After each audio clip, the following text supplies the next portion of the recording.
Hey, Steve. How are you? Glad you're so excited to see me today. Alrighty. Good afternoon, everybody, and happy Monday. Let's get to it, and we'll begin with a few scheduling announcements today. President Trump will be hosting the Canadian Prime Minister Mark Carney tomorrow for a working meeting here at the White House. On Thursday, the president will host his 8th cabinet meeting alongside his incredible team. Also on Thursday afternoon, President Trump will host the president of Finland, Alexander Stubb, for a working meeting here at the White House. The president also wanted me to relay his congratulations to Japan for electing their next prime minister, a highly respected person who also happens to be the first female to hold the position for our great ally. While President Trump continues to negotiate peace deals, meets with world leaders, and celebrates the 250th birthday of our United States Navy, as you saw he and the First Lady do just yesterday, Democrats, unfortunately, are continuing to play political games. And we are now in day 6 of the Democrat federal government shutdown. Millions of American federal workers are under enormous financial stress as a result, wondering how they will pay their bills and take care of their families. If the Democrats do not vote to open the government tonight, federal workers will not receive their next full paycheck. Additionally, the special supplemental nutrition program for women, infants, and children will run out of federal money very soon. This program provides vouchers to buy infant formula, fresh fruits and vegetables, and other healthy foods for low-income families. It can be easily fully funded if Democrats simply vote tonight to reopen the government. Also, our incredible military service members who risk their lives to preserve and defend our country are now working without pay and will miss their next paychecks if this Democrat shutdown does not end tonight. The Republican-backed clean and nonpartisan funding bill fully funds this important food aid program, gets our troops paid, and reopens the government. So all of this begs the question, what is the Democrat ongoing shutdown truly about? The sad truth, we believe, is that the Democrats intentionally shut down the government and are inflicting this pain on American citizens to try and demand free health care for illegal aliens. Of course, this is an indefensible and truly radical policy to be in favor of, let alone to use as the primary reason to shut down the United States government. So the Democrats and their allies are desperately lying about their true motivations. We have to set the record straight with the facts so the American people understand what's really at play here.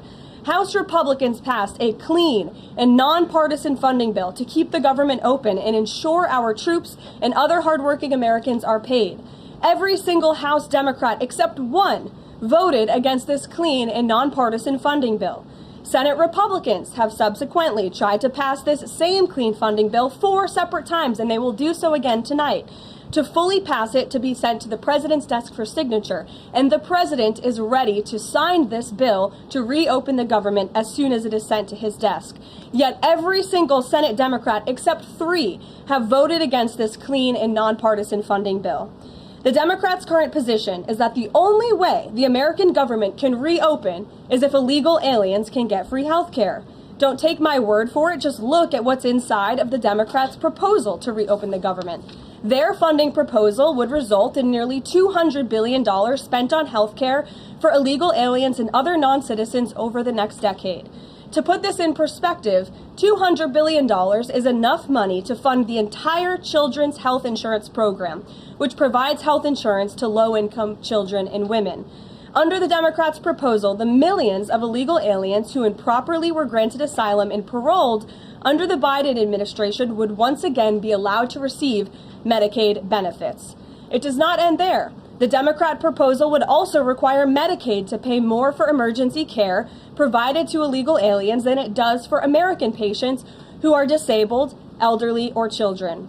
When someone shows you who they are, believe them. The Democrat Party has unfortunately closed our government, costing Americans their jobs, threatening our military readiness, harming our economy, and causing chaos, all to help the illegals who broke into our country.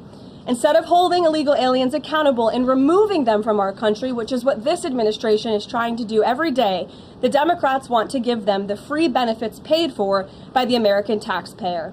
Democrats in 2025 are for illegal aliens first and Americans last. This is the reality we are unfortunately facing right now in Washington, D.C.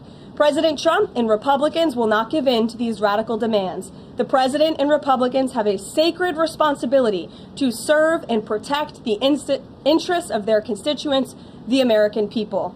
That's why we are backing a clean and nonpartisan funding bill with no strings attached to reopen the government. Democrats should do what they did 13 separate times under Joe Biden and vote for this exact same type of funding bill. Now the Senate will vote tonight for the 5th time to reopen the government on the 6th day of this shutdown.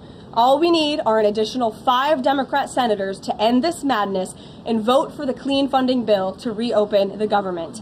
If you are an American watching at home right now, call your Democrat senators and tell them to do the right thing and end this shutdown. With that, I will take your questions. Here in our new media seat today, we have Elizabeth Mitchell from the Daily Signal. Elizabeth, thanks for being here, and please kick us off. Thank you for having me. I have 2 questions. First, President Trump told reporters yesterday that firings of federal employees are taking place right now. In which departments have people already been fired from their federal jobs due to the shutdown? The president was referring to the hundreds of thousands of federal workers who have been furloughed as a result of this federal government shutdown, both here at the White House and across the entire federal government. At agencies across the board, there are federal workers who are staying home. Many of them work in the White House. You know them. Some of them sit just behind me at those desks. They are unable to show up to work right now because the Democrats chose to shut the government down. And so we're already, unfortunately, seeing the consequence of this. And then, of course, the Office of Management and Budget is continuing to work with agencies on who, unfortunately, is going to have to be laid off if this shutdown continues. And Secretary Robert F. Kennedy Jr. said the FDA was required by federal law to approve the new abortion pill last week. Is the administration considering steps to undo this in light of requests from pro-life Congress members and organizations? I think Secretary Kennedy and the Department of Health and Human Services, as I addressed in the briefing last week, were following the law, and we will continue to do so. As I said last week as well, it's not an endorsement of this drug by any means. It's just a law that they were following. Jennifer.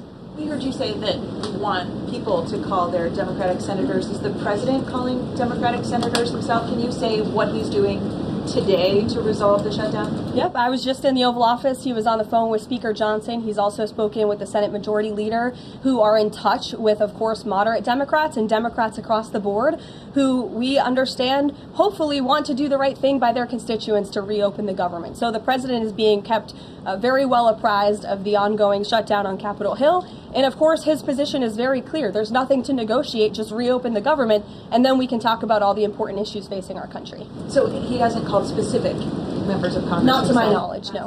And then on the Affordable Care Act, is he willing to give more to share more on what he'd like to negotiate on the Affordable Care Act later? Is he willing to say specifically what he would like and when? But look, the president is definitely committed to fixing and improving our healthcare system. You saw it again last week when he had one of the largest pharmaceutical companies in the world coming into the Oval Office and promising to lower drug prices by 200, 300, 100% in many cases for various types of drugs for American patients. That is a huge fix to a broken system that has been ripping off the American people for far too long. So the president's very committed to this. But right now, we need to reopen the federal government, and the president is remaining very firm in that position. Catherine. If the vote fails in the Senate today to reopen the government, would that trigger layoffs? Look, again, we hope that the vote will not fail because this administration wants to reopen the government. We don't want to see people laid off. But unfortunately, if this shutdown continues, layoffs are going to be an unfortunate consequence of that. Is there a timing for when that would happen? Well, look, we'll see how the vote goes tonight. Is the White House floating a proposal to cap Obamacare subsidies by denying them to new enrollees? I have not seen a proposal like that. Emily. Thanks, Caroline. The president said yesterday he was considering a phase 2 approach to Venezuela. Is the president considering U.S. boots on the ground or any kind of support of overthrowing Maduro? I won't get into any specific proposals that are being considered by the president and his national security team, but I think we've been pretty transparent and clear in the administration's view of the illegitimate Maduro regime, and the president has taken very unprecedented, tough action to end the illegal trafficking of illicit drugs into our country from Maduro's illegitimate regime. Karoline. Danny, go ahead. Thanks, Caroline. The French government has collapsed again for the fourth time in a year. And I was just wondering if there's any concern in the White House about the kind of ongoing political crisis there.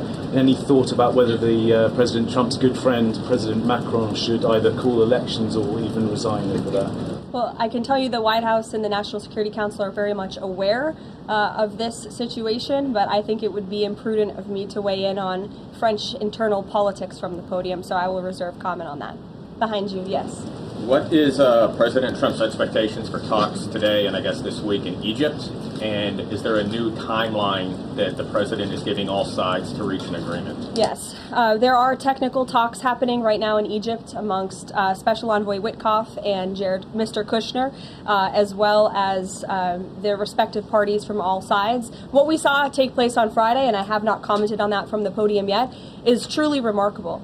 You've seen all sides of this conflict agree that this war needs to end and agree to the 20-point framework that President Trump proposed. It's an incredible achievement, and the administration is working very hard to move the ball forward as quickly as we can. The president wants to see a ceasefire. He wants to see the hostages released, and the technical teams are discussing that as we speak to ensure that the environment is perfect to release those hostages. They're going over the lists of both the Israeli hostages and also the political prisoners who will be released, and those talks are underway, and the president is very much on the ball and is being apprised of this situation. The president has given a Sunday evening deadline. Obviously, the negotiations have extended that, I imagine. What is that new deadline? Does the president have a time frame in mind to see this phase implemented?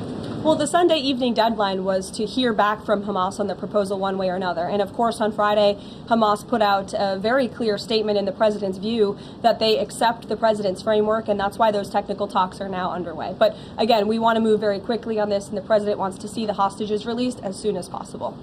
Steve. How long do you expect those technical talks to last, Caroline? I don't want to draw a red line up here, Steve. Of course, it's very important, as I just mentioned, that we get this done quickly. That's how the president's team feels, so we can get some momentum, get the hostages out, and then move to the next part of this, which is really ensuring that we can create a lasting and durable peace in Gaza and ensure that Gaza is a place that no longer threatens the security of Israel or the United States. What do you expect to be on the agenda for the president's meeting with the Prime Minister of Canada tomorrow?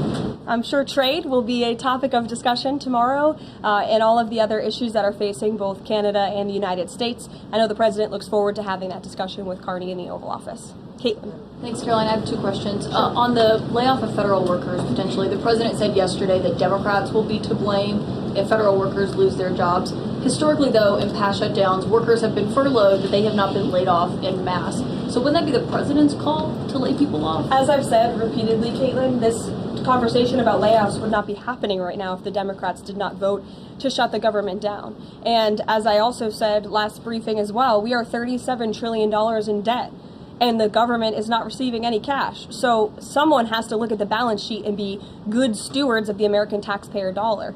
And layoffs are an unfortunate consequence of that.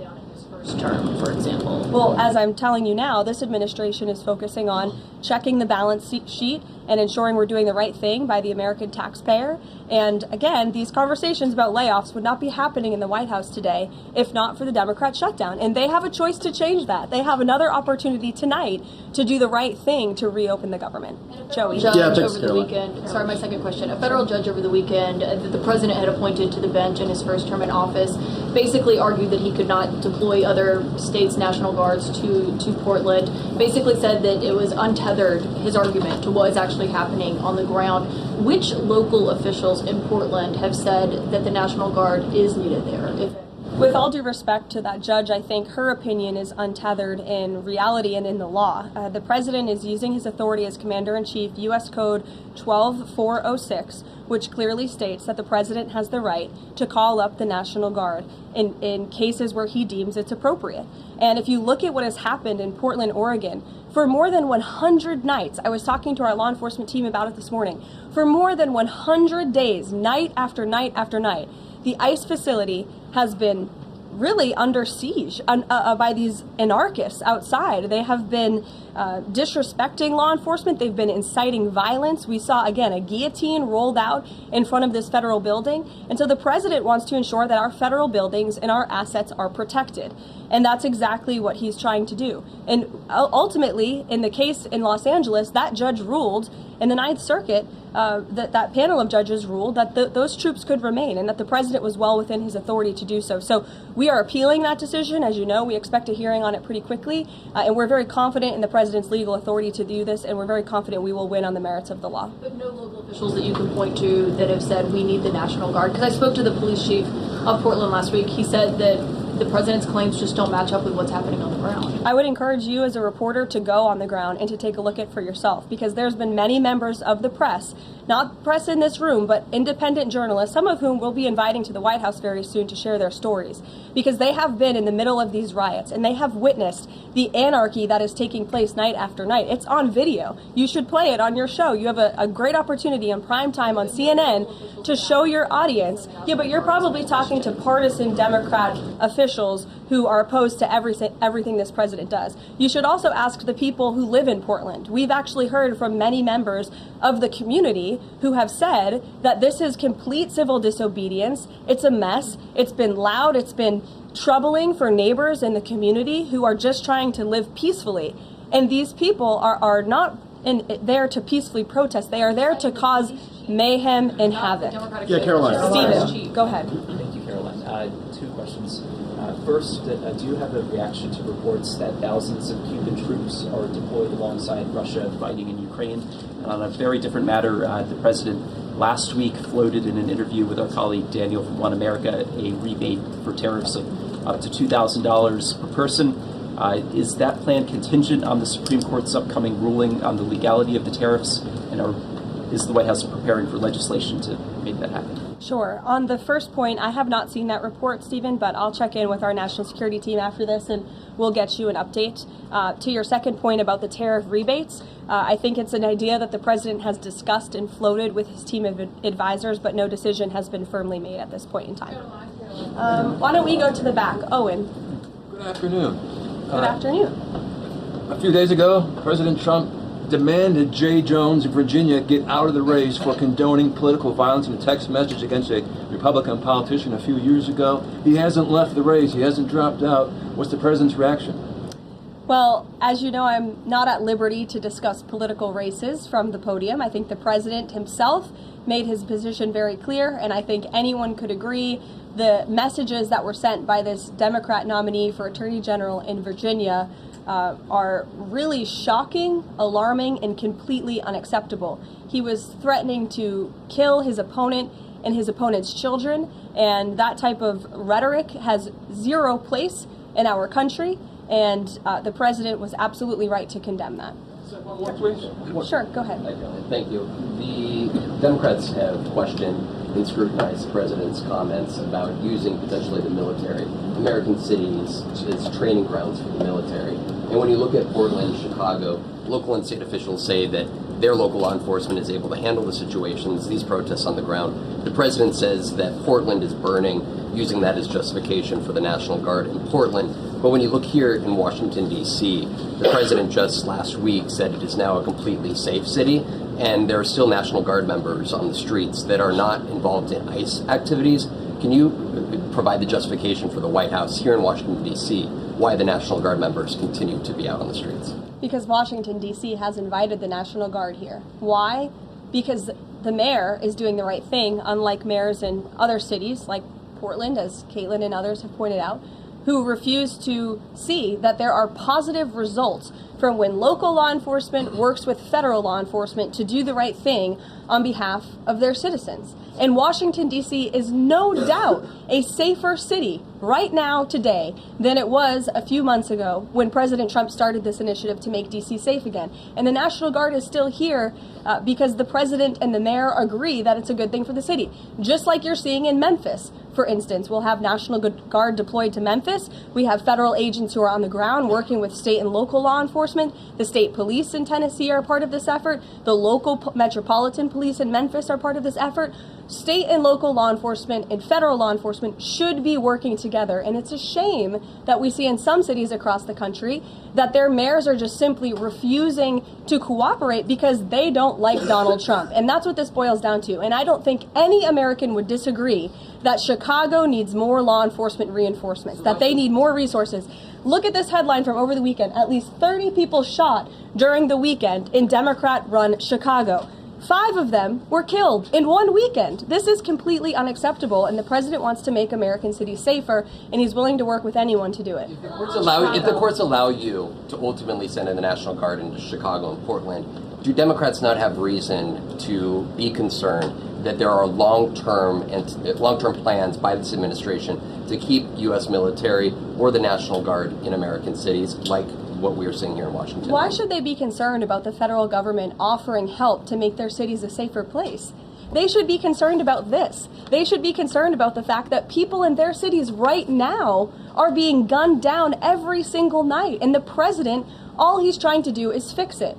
And there has been a complete smear campaign by the Democrats and the media, quite frankly. I was reading Political Playbook this morning, one of the most inside the Beltway newsletters you can find. And you guys are framing this like the president wants to take over the American cities with the military. The president wants to help these local leaders who have been completely ineffective in securing their own cities. And we have already seen there's a positive formula for that. Look at Washington, D.C. The murder rate has declined significantly. Our streets are safer. People who live here feel safer. All of you in this room, I know you do. You just won't admit it.